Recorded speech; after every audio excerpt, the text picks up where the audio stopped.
तिथे रत्नागिरी जिल्ह्यातील विधानसभेच्या जागांबाबत उद्धव ठाकरेंकडून आढावा घेतला जातोय। जिल्ह्यातील 3 जागांवरील उमेदवारांबाबत ठाकरेंकडून जवळपास शिक्कामोर्तब समजले जाते।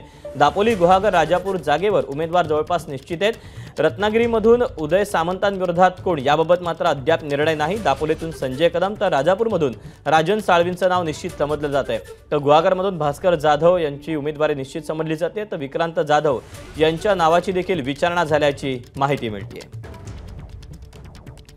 अपडेट जाणून घ्यात अमोल मोरे आपल्या सोबत आहे। अमोल, खरं तर हा आढावा घेतला जातोय, पण या आढाव्यातून जवळपास नावं देखील निश्चित असल्याचं समजतंय। दीपक, स्वाभाविक आहे कारण की नवरात्री येते आणि त्या तोंडावरती ही नावांची घोषणा म्हणजे शुभ दिवस समजून केली जाईल।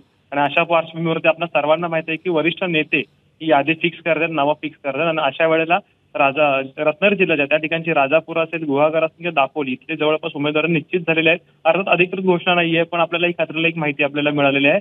आणि यामध्ये साधारणपणे राजन साळवी असतील राजापूरमधून आहेत, भास्कर जाधव हे गुहागरमधून, संजय कदम जे साधारणपणे एनसीपी मधून शिवसेनेमध्ये आले त्यांना योगेश कदम यांच्या विरोधातले तिकीट निश्चित मानले जाते। पण इंटरेस्टिंग गोष्ट हीच आहे की आपण जर बघितलं तर काही दिवसांपूर्वी ज्या वेळेला शरद पवार आले होते त्यावेळेला त्यांची भेट जी आहे ती भास्कर जाधव यांनी घेतली होती। त्यांचा मुलगा जो आहे तो विक्रांत जाधव यांनी त्यांची अजित पवारांची भेट घेतली होती। अर्थात त्याने त्यांचं स्पष्टीकरण देखील दिलं होतं।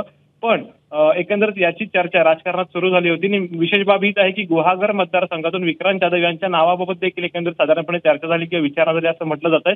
तर राजन साळवी यांची जी राजापूरची जागा या ठिकाणी काँग्रेसने दावा केला होता, पण राजन साळवी यांनी कठीण काळात साथ दिली आणि एसीबीच्या चौकशीला देखील ते डगमगले नाही। त्यामुळे त्यांना डावलणं अयोग्य असल्याची भावना जी आहे किंवा जी प्रतिक्रिया जी आहे उद्धव ठाकरे यांनी या बैठकीमध्ये दिली। दीपक, अमोल, धन्यवाद दिलेल्या सविस्तर माहितीबद्दल। एबीपी माझा, उघडा डोळे बघा नीट।